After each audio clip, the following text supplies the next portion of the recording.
Assalamualaikum warahmatullahi wabarakatuh. Senang sekali pada kesempatan kali ini saya menjumpai pemirsa Sultra TV lagi, dan tentu semoga dalam keadaan sehat, terus semangat ya. Dan memang pada kesempatan kali ini saya ingin memberi informasi terlebih dahulu kepada Anda bahwa di DPRD Kota Kendari, kalau beberapa waktu lalu kita juga sudah bersama dengan Ketua Badan Pembentukan Peraturan Daerah DPRD Kota Kendari, rupanya ada lagi di DPRD Kota Kendari Badan Kehormatan. Nah, mungkin banyak yang belum mengetahui apa sih tugas dan fungsi dari Badan Kehormatan.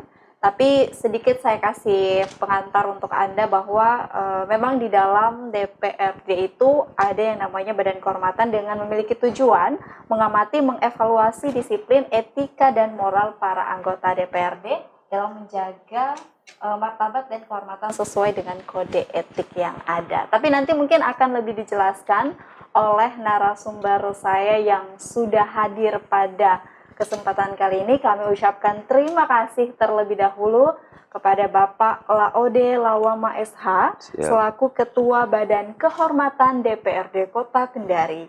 Bagaimana kabar hari ini, Pak? Sehat walafiat. Sehat, alhamdulillah. Dan memang kalau kita berbicara, jadi kan di lingkup DPRD Kota Kendari itu bukan hanya ada Bapemperda, ada juga Badan Anggaran, Ya, Badan Musyawarah. Nah, ini juga ada Badan Kehormatan. Tapi saya yakin beberapa masyarakat, terutama saya pun juga Pak, waktu awal-awal ini bingung Badan Kehormatan ini seperti apa, karena memang bukan bagian dari lingkup DPRD Kota Kendari. Nah, mungkin pada kesempatan kali ini nanti sebentar Bapak bisa jelaskan, tapi sebelumnya kita ingin mengetahui dulu, kalau Bapak Laode Lawama SH ini, sedikit informasi juga pemirsa, bahwa beliau bisa dibilang paling senior lah di DPR ya Pak ya. Katanya sudah 3 periode nih. Amin. Nah, kalau melihat ini kan ya, hampir sama dengan Bapak Ilham Hamra kemarin. Ya. Tapi saya ingin tahu juga story Bapak sampai akhirnya memang betul-betul kayaknya ingin mendedikasikan pengabdiannya di DPR ini sudah 3 periode ini. Seperti apa sih awal perjalanannya Pak? Silahkan. Iya, makasih. Pemirsa, Assalamualaikum warahmatullahi wabarakatuh. Waalaikumsalam warahmatullahi wabarakatuh. Saya mengucapkan puji syukur kehadirat Allah Subhanahu wa Ta'ala karena berkat rahmat dan hidayahnya juga, sehingga pada kesempatan ini kita masih diberi kesehatan, kekuatan untuk menyapa masyarakat Kota Kendari pada pagi hari ini sesuai dengan progres-progresnya. Barangkali saya ucapkan terima kasih. Mengawali dari apa yang kita diskusikan pada pagi hari ini, bahwa memang kita menjadi anggota DPR ini bukan merupakan hal yang gampang, ya, bukan merupakan hal yang gampang. Karena kenapa? Tentunya kita menjadi anggota DPR ini kita harus tahu diri, ya. Kenapa kita dipilih oleh rakyat, umpamanya, ya kita harus tahu diri. Memang kalau kita bangsa Indonesia itu secara gampang kita pintar memperhalus bahasa, apalagi membuat peraturan daerah itu paling gampang membuat bahasa, memperhalus bahasa. Kalau kita mau tahu filosofinya kita ini anggota DPR, mungkin tidak enak kalau kita mau katakan sebagai budak rakyat. Kalau kita mau tahu filosofinya, ya. Karena kita ini boleh dikata perpanjangan lidah rakyat. Jadi apapun yang kita lakukan di sini di DPR ini adalah semata-mata adalah untuk kepentingan rakyat. Nah, kami di partai, umpamanya, mungkin belum masuk di segmennya itu, kita di partai itu memang kita sebagai petugas partai. Jadi PDIP kita itu di DPR itu adalah sebagai petugas partai. Jadi apapun yang kita lakukan, langkah-langkah kita adalah selalu kita menjalankan perintah partai. Nah, dan itu perintah itu terstruktur. Jadi saya di sini minta maaf, mungkin bukan juga sebagai senior, tapi paling tidak saya berikan gambaran memang sudah 3 periode. Kita menjadi anggota DPR 3 periode ini bukan hal yang gampang, ya. Tentunya kenapa kita sampai hari ini punya perekat di masyarakat, Ya tentunya dengan kerja-kerja kita yang baik barangkali sehingga masyarakat sampai hari ini masih kita diberi amanah. Kita dipilih oleh rakyat. Kalau andai kata kita tidak punya magnet di masyarakat atau kita tidak punya kerja-kerja positif yang baik di masyarakat kemarin-kemarin, sudah pasti saya sudah tidak dikontrak di masyarakat. Jadi yang kontrak saya bukan pemerintah, yang kontrak Dari saya masyarakat. masyarakat ya, Iya, Pak? Karena kontrak saya masyarakat yang masyarakat. memberikan Iya, kepercayaan. iya. Tadi Bapak bilang tidak gampang. Lebih banyak apa ini Pak? Lebih banyak susahnya kah atau lebih banyak eh, enaknya gitu? Memang di DPR ini ya ada suka dukanya sih, tetapi Oke.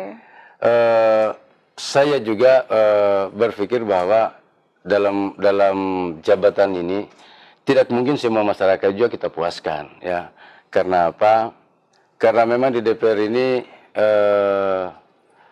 artinya kita DPR ini adalah penyelenggara, salah satu penyelenggara pemerintahan sebagai mitra kita pemerintah kota.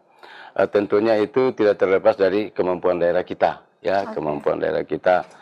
Kalau andai kata kemampuan daerah kita cukup barangkali atau kita mungkin kita tidak defisit barangkali mungkin seluruh masyarakat Kota Kendari kita puaskan, mungkin begitu. Oke. Dan Pak, memang dari kecil itu sudah senang ya atau ada cita-cita, oh ketika saya besar nanti saya ingin terjun di dunia politik, terus jadi menjadi tadi perwakilan rakyat duduk di bangku DPR. Itu sebenarnya sudah terbersit lama ya Pak? Iya, memang mungkin setiap orang itu sudah punya garis tangan barangkali ya. Oke.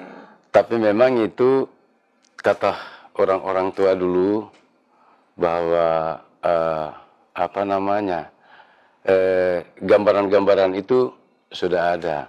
Karena saya memang ya berteman sajalah barangkali suka membantu masyarakat dan memang saya latar belakang sebelum saya jadi DPR itu memang saya jadi lawyer. Saya jadi lawyer itu kurang lebih 20 tahun. Lama Jadi ya, dengan Pak? dari lawyer itu sering membantu masyarakat Oke. sehingga mungkin masyarakat menganggap saya bahwa mungkin ini Palawama ini mungkin pantas lah begitu. Ya, ya. Dan itu saya tunjukkan dengan kerja-kerja saya selama ini, insya Allah lah. Kalau konstituen saya hanya sering berpesan kalau saya jelek dengan teman-teman masyarakat semua, ceritakanlah kepada masyarakat Kota Kendari bahwa saya itu jelek. Tetapi kalau saya baik, katakanlah walaupun pahit di hatimu, katakanlah bahwa saya itu adalah baik, gitu. Oke, oke, oke. Itu kayaknya yang selalu menjadi filosofi Ya. yang selalu Bapak sering tekankan kepada masyarakat. Siap, betul. Pak, lalu bagaimana sih bentuk dukungan juga dari orang tua, keluarga ya? Memang sih pada saat ini kan kita tadi sempat Bapak katakan bahwa Bapak sebelumnya sempat menjadi lawyer dan itu 20 tahun, bukan waktu yang singkat lah itu Pak. Nah ini bagaimana bentuk support akhirnya dari lawyer, terus juga menjadi Kota Dewan sampai saat ini? Iya, kalau bicara dukungan orang tua sebenarnya, kalau orang tua saya itu memang dulu kalau kita berpartai itu dianggap tabu. Apalagi kita masuk di PDIP itu dianggap tabu.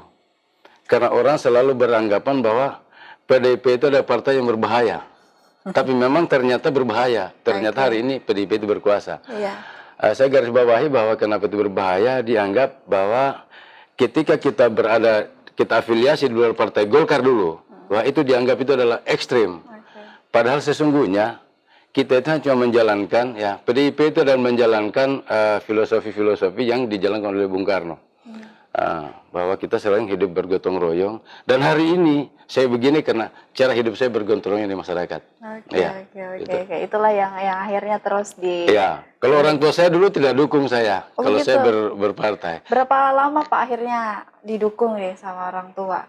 Saya jadi anggota DPR itu mungkin tidak ditahu dengan orang tua saya jadi calon. Oh begitu ya Pak. Kalau karena saya punya orang tua itu orang Golkar kencang, keras dulu.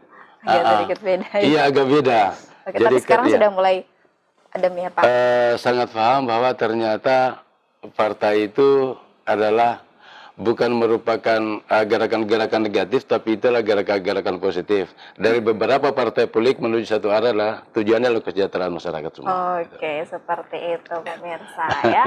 Nah, lalu bagaimana nih Pak untuk istri dan juga anak Bapak, bentuk dukungan juga yang diberikan seperti Alhamdulillah sampai hari ini istri masih memberikan dukungan yang bagus. Oke, Ya, dan insya Allah ini juga menjadi support system ya Pak. amin. Nah, sampai di titik ini bahwa Bapak kan saya yakin banyak pengalaman, apalagi sempat 20 tahun menjadi lawyer. Nah, kira-kira apa yang pelajaran terpenting yang akhirnya Bapak dapatkan? Apakah sedikit jauh berbeda Pak ketika menjadi lawyer dan saat ini duduk di bangku DPR? Saya pikir sama saja. Karena DPR juga ini saya anggap sebagai pemegang jabatan ofisial nobil, jabatan terhormat. Ya, ya. Sama juga kita jadi lawyer juga, ya, sebagai pemangku jabatan ofisial nobil. Official nobil itu banyak sosialnya, ya, sosial ya. Jadi kayaknya sama saja ya Pak?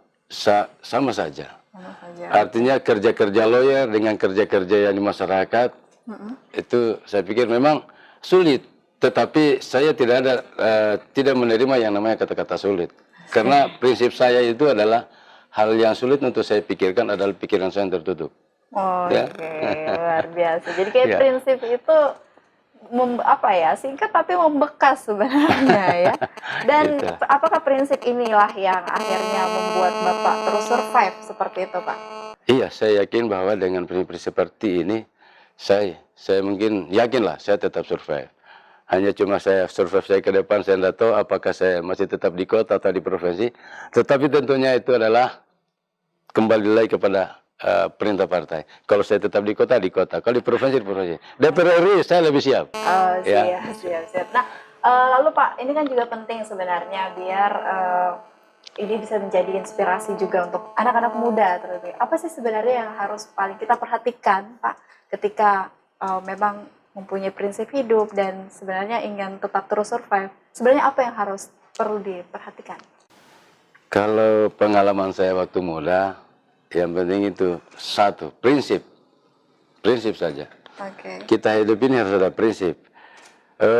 Ibaratnya kalau kita buat satu program, itu harus ada satu tekad. Ya. Karena kalau tidak punya satu tekad, itu agak susah. Susah kita akan berhasil. Dan saya bukan menganggap diri hari ini bahwa saya berhasil. Tapi ini kerja saya hari ini itu adalah ujian dari Tuhan semua. Ya. Kalau berhasil itu kalau kita sudah masuk surga. Ya. Jadi hari ini itu kita diuji. Diuji oleh Tuhan. Kalau memang kita baik kerja, mudah-mudahan kita selamat ya di akhirat. Tapi kalau kita tidak baik, ya kita Intinya pasti berarti kita harus menanamkan kebaikan ya, Pak? kebaikan saja. Jadi kita para anak muda itu harus ada prinsip. Mau kemana kita? Jadi kita harus tentukan kita punya sikap mau kemana, mau ke kiri atau mau ke kanan. Ya Semua kan? pilihan kan ada di tangan kita ya, Sepilihan. Pak? Jadi mau sukses itu harus ada tekad. Betul sekali. Wah, luar Teori biasa, keputusan. ya? Kalau kau tidak punya teori keputusan, itu akan mengambang hidupmu. Gitu. Jangan sampai teori keputusan inilah yang akhirnya Bapak selalu dipegang teguh oleh Bapak ya. Jadi setiap di hidup ada harus. Jadi saya suka membaca buku-bukunya Van Dijk yang namanya teori keputusan. Ya, untuk mencapai sukses itu luar biasa. teori keputusan. Berarti kita harus banyak belajar, ya, banyak membaca. Karena yakinlah bahwa setiap di kehidupan itu memang perlu adanya kita berani untuk mengambil keputusan. Harus berani. Kalau tidak berani itu susah. Nah, itu yang paling penting. Jadi harus berani ya. Apalagi kita sekarang bersama dengan pemerintah, di sini tugas-tugas ini adalah sebagai lembaga pengawas.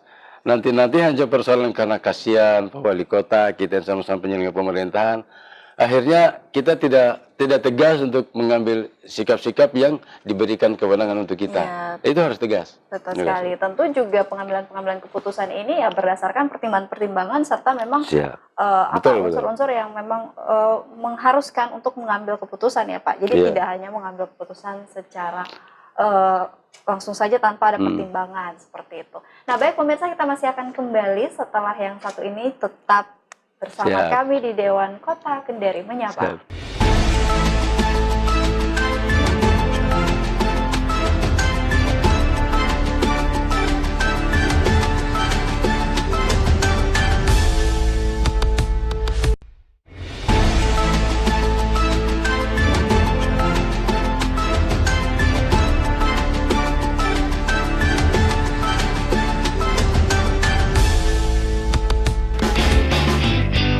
Terima kasih, kita kembali lagi pemirsa di rumah. Nah, tadi sudah banyak mendengar, luar biasa. Ini kita jadi banyak belajar juga sama Bapak Laude Lawama ya.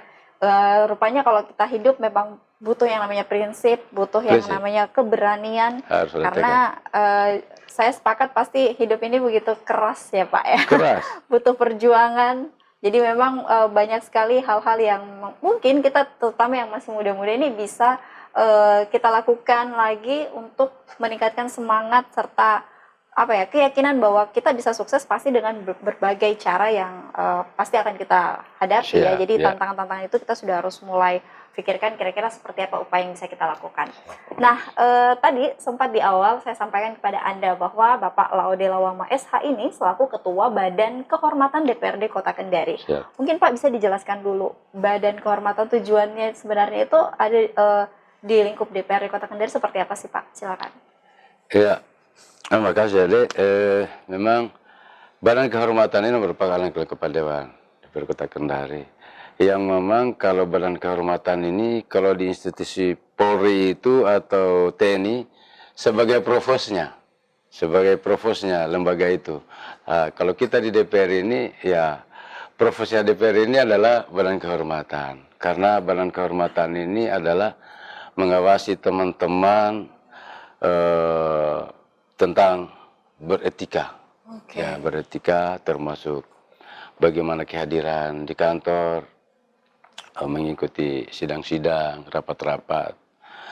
Karena kemarin juga kami Badan Kehormatan itu sudah mengeluarkan yang namanya kode etik. Kita sudah buat aturannya, tetapi itu kita lagi undangkan sama teman-teman untuk membaca, melihat mana-mana kira-kira yang dalam hatinya itu mengganjal dalam kode etik itu.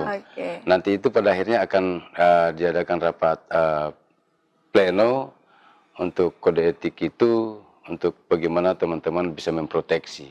Kalau sekiranya dalam pembuatan kode etik itu yang dilakukan oleh Badan Kehormatan itu mungkin bertentangan dengan undang-undang intinya ya. Betul. Karena walaupun kata hatinya bahwa itu tidak sesuai, tetapi kalau bunyi undang-undang seperti itu ya dia harus tunduk, betul, apapun bentuknya. Ya. Nah, dari tadi kan Bapak sudah mengatakan bahwa sudah ada rancangan ya, ada beberapa kode-kode etik yang memang masih sementara dirundingkan bersama. Nah, ada berapa Pak kalau boleh tahu kode-kode etik yang disusun bersama dengan teman-teman di Badan Kehormatan? Itu kemarin kalau saya tidak salah terdiri dari tiga bab, saya tidak salah. Oke, cukup banyak ya Pak. Iya, 3 bab, kecil-kecil, sedikit-sedikit, karena itu kan turunan undang-undang aja. Itu yang paling prinsip itu adalah mengikuti rapat paripurna. Karena di situ yang kami tawarkan kepada teman-teman, 3 kali tidak mengikuti rapat paripurna, maka itu harus ditegur oleh Badan Kehormatan.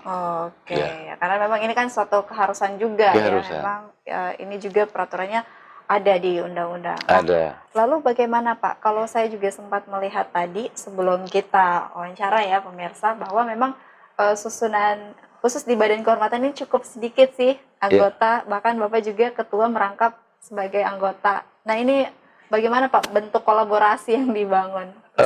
Kalau kita itu kerja-kerja kita kan, kita itu ada ruangan di sini, ruangan kita ada Badan Kehormatan. Kita itu punya, kita berlima itu betul-betul kita solid. Itu terbukti bahwa dengan penyusunan kode etik kemarin itu, saya anggap itu ya tinggal teman-teman lah. Kalau menurut Badan Kehormatan itu ya kita anggap itu sudah sempurna. Jadi kalau kita di Badan Kehormatan itu tentunya dari beberapa partai politik, tapi kita solid. Jadi perbedaan organisasi bukan persoalan, tetapi tujuannya satu. Ya, bahkan perbedaan sebenarnya itu akan memberikan suatu warna yang berbeda. Warna yang berbeda seharusnya, tapi ini warna itu kita tetap satu. Siap. Nah Pak, di Badan Kehormatan ini selama Bapak menjalankan tugas sebagai ketua, ada tidak Pak, maksudnya hal-hal yang dianggap bahwa ini menjadi hal-hal yang baru lagi didapatkan semenjak menjadi ketua di Badan Kehormatan atau seperti apa? Gimana? Ya terkadang kita sih di teman-teman memang sebenarnya hanya cuma tidak, kalau hal-hal yang prinsip tidak ada, tetapi kadang hal-hal yang sepele itu kadang teman-teman juga mungkin kadang langgar, tetapi kan ini belum kode etik kita ini kita belum plenokan. Kalau andai kata sudah diplenokan, memang masih banyak tentang umpamanya itu tentang tata cara berpakaian. Ada namanya PSR, PSH kan, itu ada. Jadi ada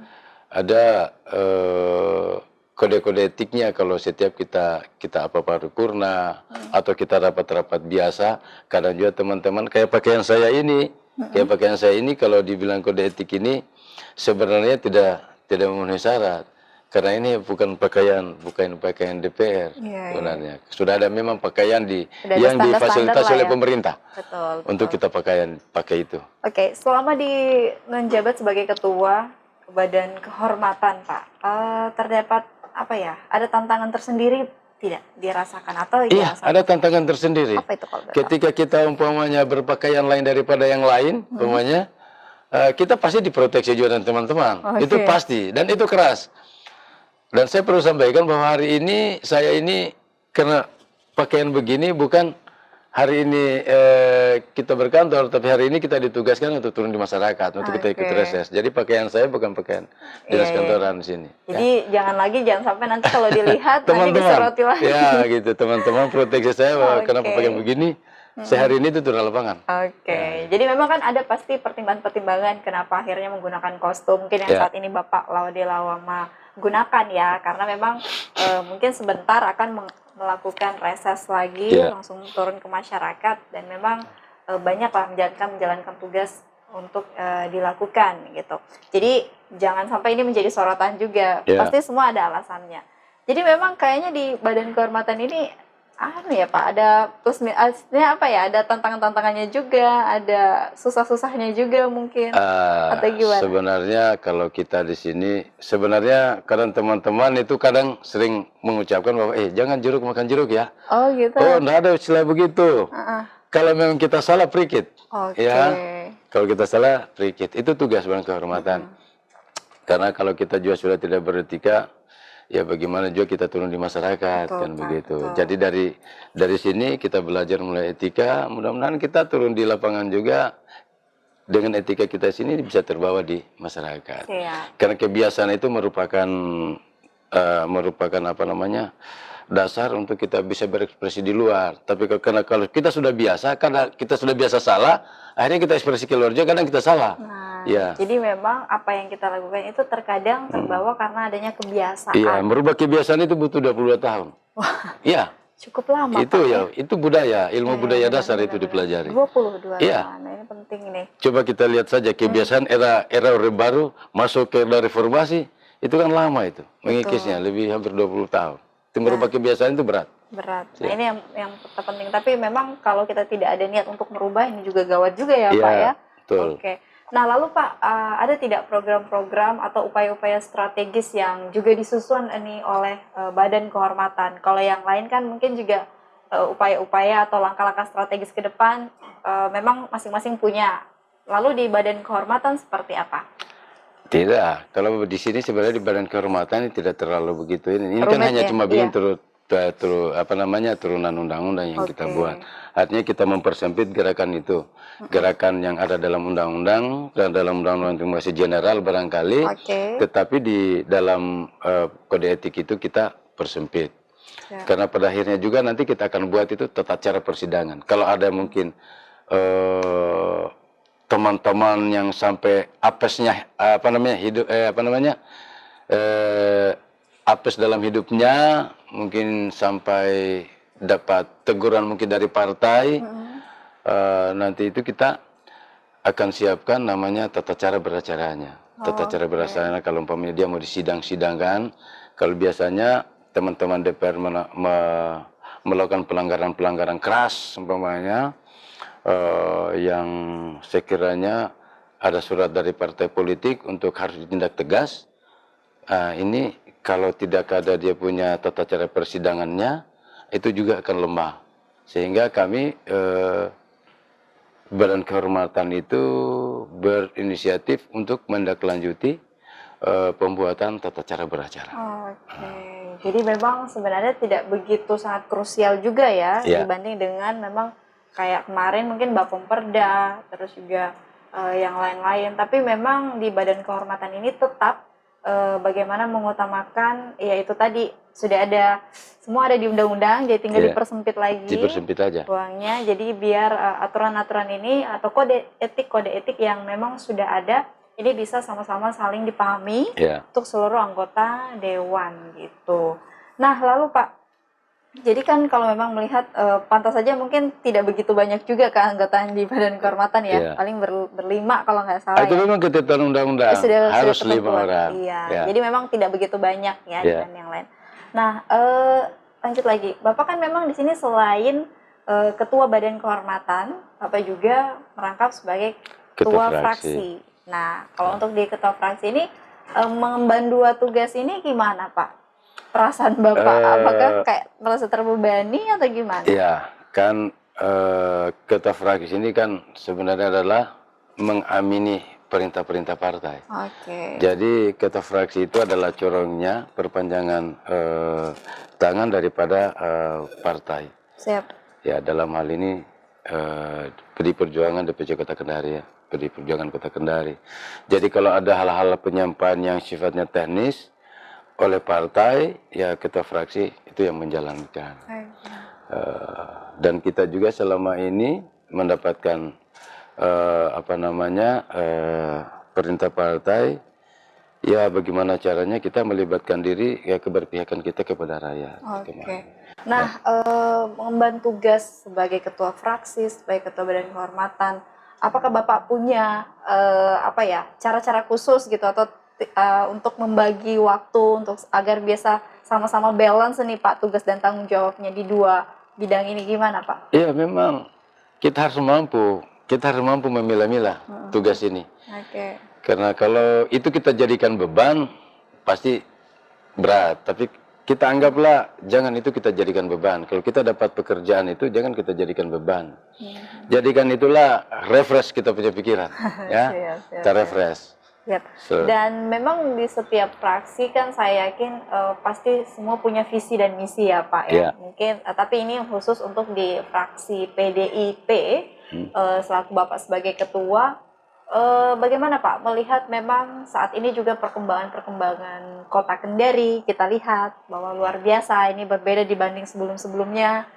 Nah, bagaimana kalau dari fraksi PDIP, Bapak selaku ketua melihat hal ini, tanggapannya seperti apa? Iya, kalau kita melihat kerja-kerja pemerintah hari ini, ya silakan orang lain mengatakan bahwa itu ada kelemahan-kelemahan. Tetapi kita melihat bahwa pemerintah hari ini kalau menurut saya itu cukup baik. Terus pemerintah juga menciptakan, saya lihat, yang namanya juga pembina partai politik ya. Wali kota pembina partai politik yang di Kota Kendari. Sehingga dia itu saya lihat juga, memang kita berbeda partai. Tetapi ketika dia jadi wali kota, barangkali dia mungkin memposisikan ini sama. Ya, lain halnya kalau andai kata mungkin di luar barangkali, ya mungkin ya silakanlah tugas-tugas masing-masing partai politik untuk menjalankan perintah partainya. Tetapi dalam hal tertentu bahwa selalu dia kadang-kadang mengedepankan sistem gotong royong juga ini beliau saya lihat. Dan jadi ini memang patut kita apresiasi juga ya Pak ya. Iya, artinya pahit sebenarnya, tapi ini saya mau katakan bahasa jujur. Artinya siapapun lah orang barangkali yang membangun dalam kondisi COVID seperti ini sehingga yang mungkin sampai hari ini kita Kota Kendari itu defisit. Ya kalau tidak punya skill yang bagus, pasti kita mengalami ketimpangan di daerah. Betul. Tetapi karena mungkin punya nawaitunya juga beliau juga bagus, dan juga mereka ini antara wali kota dan wakilnya ini juga saya lihat bagus. Mudah-mudahan Kota Kendari ini ke depan lebih bagus. Iya, pastinya. Memang yang paling terpenting adalah sama-sama saling mendukung. Kalau tadi Bapak mengatakan ya mungkin boleh saja di luar kita berbeda. Gitu. Tapi ketika di lingkup yang memang seharusnya kita sama-sama bergotong royong, sama-sama bersatu untuk membangun wajah Kota Kendari terus lebih bertransformasi, lebih baik lagi ke depannya. Nah, ini memang tentu harapannya sih kita harus sama-sama saling kolaborasi dan sinergi ya Pak siap, ya. betul. Seperti itu. Karena itu yang paling terpenting. Nah baik pemirsa, jangan kemana-mana dulu. Kita masih akan kembali lagi. Tentu masih bersama dengan Bapak Laodela Wama SH. Kira-kira perbincangan kita seperti apa lagi? Tetap di Dewan Kota Kendari Menyapa.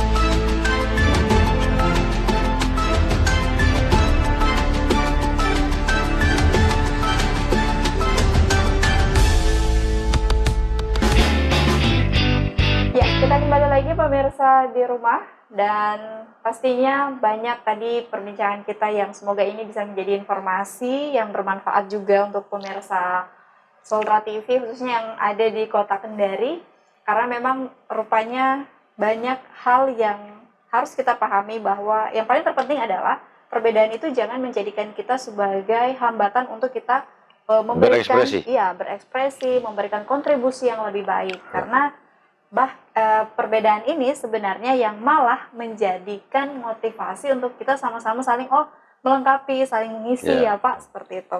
Dan ini yang paling terpenting. Nah, selanjutnya memang Bapak selaku ketua fraksi Partai PDIP juga, saya yakin kan pasti memang selain mempunyai visi misi, pasti juga ingin ada tujuan-tujuan serta memang keinginan-keinginan yang diharapkan pada masyarakat. Tapi sampai sejauh ini apa sih sebenarnya Pak yang memang masih menjadi PR atau mungkin ini juga bisa menjadi tugas yang akan dilakukan khususnya selaku ketua fraksi PDIP ini seperti apa Pak? Silakan. Jadi kalau bicara fraksi, lagi-lagi saya mau katakan fraksi ini adalah perpanjangan kerja-kerja partai. Dan kerja-kerja partai kita hari ini, kemarin kami dari Partai Pdi Perjuangan itu kemarin itu yang kita lagi membangun masjid kemarin 2 unit. Oke. 2 unit kemarin, satu yang ada di Bungku Toko, satu yang ada di Bungku Toko Timur dan Bungku Toko Barat. Yang ini tentunya dibangun oleh Ketua DPC dalam hal ini Pak Ishak Haji Ishak Ismail. Saya juga mau ucapkan terima kasih Pak Ishak Ismail yang sudah membangunkan masjid di wilayah daerah pemilihan saya 2 unit. Ya. Dan ini kita selalu mendekatkan diri ya. Jadi kerja-kerja kita hari ini PDI Perjuangan itu bagaimana mendekatkan diri dengan masyarakat ya, mendekatkan diri masyarakat. Tentunya kami selalu berupaya untuk bagaimana caranya hidup bergotong royong dengan masyarakat. Ya kerja-kerja sosial kadang kita lakukan. Ya, kadang kita chat-chat masjid, jalan-jalan di mana-mana. Karena anggapan hari ini publik menganggap bahwa PDI Perjuangan itu jauh dengan agama Islam. Iya, jauh dengan agama Islam. Tetapi kita hari ini tunjukkan bahwa kita itu bukan jauh dengan agama Islam. Tetapi PDI Perjuangan itu adalah partai yang nasionalis, yang pluralis dia. Menerima semua golongan, mau apa saja. Yang penting masih terikut dari namanya Wasantara, Wawasan Nusantara. Oh ya, itu yang paling terpenting. Makanya itu kenapa pendekatan-pendekatan itu dilakukan ya Pak ya, biar merubah mindset mungkin masyarakat. Dan bukan saja masjid, apa saja, ibadah, rumah-rumah ibadah apa saja, mau gereja, mau apa, kita bagaimana menjaga kenyamanan lah. Ya, warga masyarakat Indonesia itu bagaimana kita menjaga kenyamanan, ketenangan, bagaimana kita hidup tenang lah. Ya tentunya ya kita harus berpikir bahwa jangan kita terlalu ekstrim, bahwa karena kita mungkin sebagai golongan yang mayoritas sehingga kita mau egois mengenyampingkan yang lain, tidak begitulah. Ya, kita harus pintar berpancasila Islam. Betul. Tapi kalau Bapak melihat sekarang masyarakat bagaimana Pak? Sudah mulai merubah mindset itu kah yang tadi Bapak katakan? Ya, mulai menerima. Begini tentunya karena ini kan baru muncul rezim baru ini. Jadi rezim baru dari rezim Orde Lama muncul rezim Orde Baru, dan rezim Orde Lama muncul Orde Baru muncul rezim reformasi. Menurut reformasi ini tentunya merubah kebiasaan dari orde-orde ini, pasti masyarakat itu terasa. kebiasaan ya seperti yang katakan tadi merubah kebiasaan itu di waktu. Sehingga juga hari ini bahwa rezim reformasi ini mungkin dia punya progres berbeda sehingga ada pergeseran perubahan dengan tata cara hidup barangkali sehingga dianggap itu sedikit masih ada tantangan-tantangan ya, masih ada tantangan. Nah, jadi itu pemirsa ya, berarti memang inilah yang menjadi apa ya, kalau saya bilang PR juga sebenarnya untuk partai memahami, ya kita tidak bisa juga apa ya, memaksakan langsung karena memang banyak sekarang perubahan-perubahan yang saya rasa ini juga menjadi tantangan juga Pak, karena kondisi-kondisi terus juga adanya ya banyak macam lah budaya-budaya yang mulai masuk. Jadi memang masyarakat kita sekarang sudah banyak terkontaminasi dengan memang hal-hal yang akhirnya bahkan ini menjadi propaganda gitu. Jadi memang ini yang agak sedikit ya menjadi tantangan juga. Nah lalu Pak, sampai sejauh ini memang Bapak juga di Ketua Fraksi PDIP, apa kira-kira yang masih dianggap bahwa ini keinginan Bapak sih sebagai Ketua, dan memang belum lama ya Pak menjadi ketua fraksi di PDIP ini, gimana ya, Pak? Kita itu kalau di sini sistem bergilir ketua fraksi, juga kan teman-teman pengen belajar kan. Jadi kita jadi ketua fraksi ini sebenarnya bukan merupakan hal yang luar biasa, karena ini bukan jabatan yang seumur hidup di partai, nah bukan jabatan seumur hidup. Kita sistem bergilir, kita sudah sepakat. Kalau sekiranya teman-teman itu siap, ya bisa bergilir. Tapi kalau teman-teman tidak siap, bisa saja satu orang sampai berakhir masa jabatan. Oh, seperti itu. Kalau teman-teman tidak siap, gitu. Karena memang kerja-kerja fraksi ini bukan juga merupakan bukan merupakan juga kerja yang gampang, juga bukan merupakan kerja yang berat. Yang terpenting adalah bagaimana memahami kerja-kerja partai, roh-roh partai. Dan kita juga hari ini kita juga ditugaskan oleh pimpinan kami, Ketua DPC dalam hal ini Pak Ishak Ismail, untuk bagaimana sering turun terus di lapangan, dan itu saya sudah sampaikan kepada teman-teman kepada fraksi, dan setiap saat juga kita adakan rapat-rapat ketika ada perintah baru partai yang sekiranya itu kita bisa kembangkan lagi di tingkat basis. Dan kami biasanya itu yang paling ditekankan itu ketika ada reses, jangan lupa program itu program yang berpihak kepada rakyat. Gitu. Boleh tahu tidak Pak program apa yang diusung dari fraksi? Yang tadi Bapak bilang program berpihak kepada kalau kemarin itu kita sepakat larinya banyak kepada pemberdayaan masyarakat. Pemberdayaan masyarakat kira-kira yang bantuan-bantuan sosial. Karena kalau katakan di wilayah saya itu kan di daerah saya itu, di dapil saya itu rata-rata nelayan. Jadi yang dominan itu banyak larinya ke nelayan, ya. Nelayan, ada namanya pemberian bantuan mesin kapal, ada pembuatan kapal, ada juga malah yang bermohon untuk namanya pembuatan galon itu isi ulang. Oh iya, yang itu air isi ulang itu. Jadi ada juga yang namanya pertanian, pengadaan bibit ternak, ya, kambing. Cukup banyak. Alhamdulillah. Tapi ini kan semua adalah usulan masyarakat. Kita tidak bisa apa-apa kalau tanpa usulan masyarakat. Tapi yang menggembirakannya adalah karena masyarakat berarti sudah mulai tergerak Pak untuk mulai menggali potensi-potensi kayak tadi Bapak bilang ada pertanian, bibit ternak dan lain-lain. Ini kan membuktikan berarti masyarakat kita memang sudah sadar ternyata banyak peluang yang bisa dilakukan, terutama dalam hal meningkatkan pendapatan. Iya, ini kan tentunya kan kita tidak terlepas daripada kerja-kerja anggota DPR. Kadang juga kita turun reses ini kita berikan pendidikan politik kepada masyarakat. Bahwa apa itu tujuannya reses. Tujuan reses itu adalah menampung aspirasi masyarakat untuk bagaimana kita bisa kolaborasikan dengan program-program yang dilakukan oleh pemerintah. Kalau menurut kita bahwa itu adalah usulan yang skala prioritas, ya kita harus tetap pertahankan. Karena tidak semua juga program-program yang ada pengalaman selama ini kita anggap itu adalah prioritas, sehingga banyak dalam pembahasan-pembahasan di anggaran itu banyak yang tercoret oleh teman-teman karena kita anggap itu belum prioritas. Gitu. Jadi memang ada juga program-program prioritas. Ada ya, pasti itu. Kita harus mampu menentukan program prioritas. Nah, lalu Pak, kira-kira ke depan apa sih yang memang masih menjadi keinginan dari Bapak sendiri sebenarnya ini untuk masyarakat Kota Kendari? Apa yang masih menjadi harapan Bapak? Ya, pertama harapan saya di masyarakat itu bagaimana caranya membiasakan diri untuk kembali kayak di era orde lama, bagaimana kita hidup gotong royong, bagaimana menjaga stabilitas, menerima perbedaan-perbedaan, jangan perbedaan itu dijadikan satu gerakan-gerakan yang sifatnya negatif sehingga merugikan diri sendiri. Itu pesan saya kepada masyarakat barangkali. Dan mudah-mudahan masyarakat, ya pesan saya kalau ada teman-teman anggota DPR reses, ya supaya betul-betul programnya itu ya diberikan masukan kepada teman-teman anggota DPR, karena anggota DPR itu adalah ya perpanjangan tangan mereka. Memang dalam proses pengusulan usulan proses pembangunan itu ada dua hal, yaitu adalah namanya musrenbang, ada juga namanya reses. Jadi penyebab terjadinya program di dalam satu APBD itu didukung dua hal, reses anggota DPR dan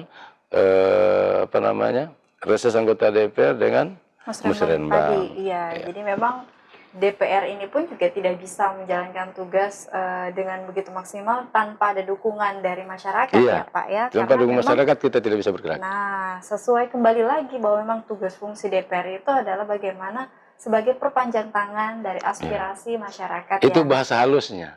Tapi kalau anggota DPR dia tahu dirinya. Sebenarnya tidak enak kalau kita tidak enak kalau kita mengatakan kita ini budaknya rakyat. Tidak enak. Siap. Nah, tapi ada segelintir orang yang menganggap bahwa oh enak katanya di DPR ya, ternyata mereka tidak tahu bahwa banyak tugas. Kita ini sebenarnya perintah. Kita ini menjalankan perintah dari rakyat ya. Tanggung jawab. Tapi ini minta maaf, bukan nanti teman-teman menganggap bahwa masa Pak Lawama itu tidak mau katakan anggota DPR budaknya rakyat. Ini bahasa kasarnya. Jangan lagi dipantah ya. Jangan bahasa kasarnya. Maksudnya supaya tahu diri lah. Teman-teman DPR itu tahu diri. Jangan kalau dulu sebelum kita jadi anggota DPR, kalau kita pergi di masyarakat naik mobil umpamanya kasih turun pintu mobil kan, kasih full AC. Begitu jadi anggota DPR kasih naik kaca, kasih full AC, akhirnya masyarakat tidak lihat lagi.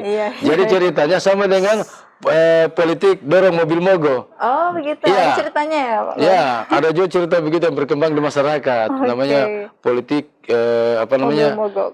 Ya, dorong mobil mogok. Begitu didorong, begitu dia bunyi, jalan hanya cuma asapnya dia kasih ke masyarakat. Itu jangan, kasihan masyarakat. Iya, luar biasa. Jangan lupa diri lah kalau kita jadi anggota DPR. Iya, siap Pak. Nah, lalu kira-kira juga apa yang ingin disampaikan pada teman-teman khususnya di tadi Badan Kehormatan yang beranggotakan 5 orang, apa yang diinginkan juga bersama dengan tim? Ya, harapan saya teman-teman Badan Kehormatan itu kita tetap satu, kita tetap kuat.